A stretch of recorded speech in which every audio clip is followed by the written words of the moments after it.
এই তোমার কফি। রাজা, শাটু! এই তুমি এখানে? আর কি হয়েছে? কি হয়েছে মানে? তুমি সেতুর সাথে কি করো? কি করতেছিলাম মানে? আমি তো ঘুমাচ্ছিলাম।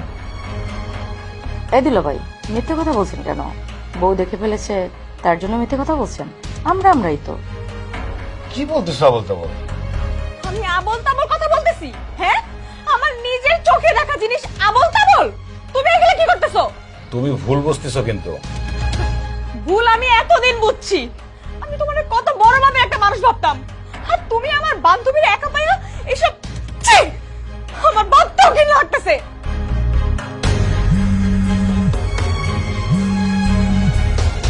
হ্যালো, হ্যাঁ ম্যানেজার সাহেব, আমি আসছি।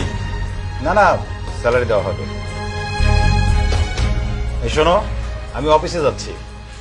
আজকে অফিসে বেতন দেওয়া হবে। তোমার তো এখন যেতেই হবে। ধরা খাইছো না, এখন পালাইতেছো।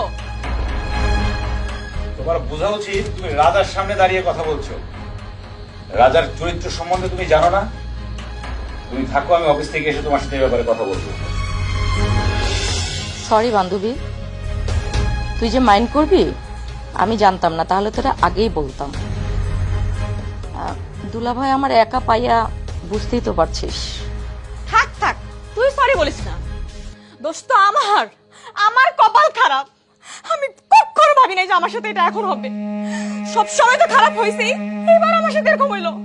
পুরুষ মানুষ মানেই খারাপ, এদেরকে কখনো বিশ্বাস করবি না। আমি তো একেবারেই বিশ্বাস করি না। আমি আর রাজার কাছে থাকবোই না।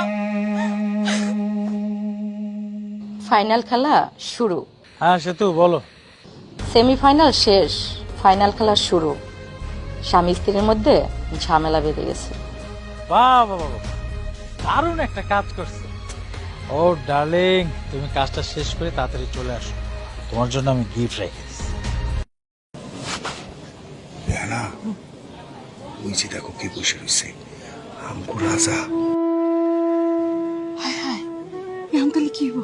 কোনটা দাও, কথা কইব, কোনটা দাও। আমার খুব ভালো লাগতেছে। আমি আজকে রাজার কোম্পানিতে কাজ করে টাকা নিব, খুব ভালো লাগতেছে আমার। ভাল লাগলে তো খালি হইব না, আমগো এই অবস্থায় যদি পোলাই দেখে ফেলায় তাহলে তো মানিজ্জত কিচ্ছু থাকবো না। আর আমার পোলার কলজাটাও ফাইটতেছে। চলেন চলেন আমরা এখান থেকে যাই। কি কই সব কথা? 3 দিন ধরে না খাই রয়েছে।